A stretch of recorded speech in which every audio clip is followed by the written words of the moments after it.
we are ready. All the preparations for the third wave have already taken place. In terms of having beds for children, we have at the moment reserved two wards, that is 60 beds. Plus we have ICUs, a pediatric ICU. To start with, it will be 7 beds, but if necessary, we are ready to have even 14 beds for pediatric ICU. Apart from this, we have also procured all the consumables. We are ready with the medicines such as IVIG and other medicines. We have already stocked up on that. We have also done a lot of training because this pediatric age group, they require a particular type of nursing.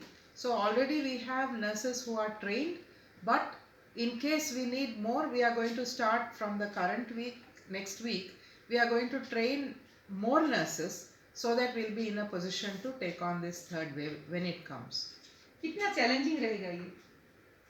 So it has been challenging in the sense that when children are affected, there is a lot of emotional attachment to this. And so if the children are very small, they will not be able to stay alone in the beds.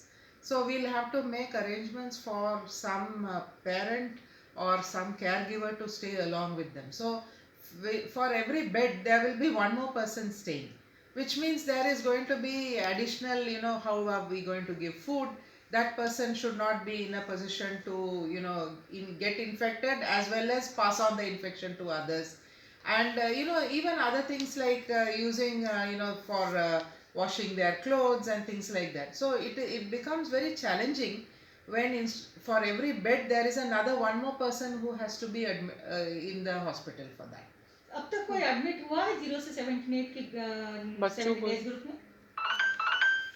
How many are admitted at the moment?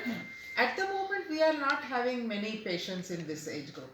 So we are hoping that we will not be in a position to, this will never come, because that is our, prayer that this third wave should never come.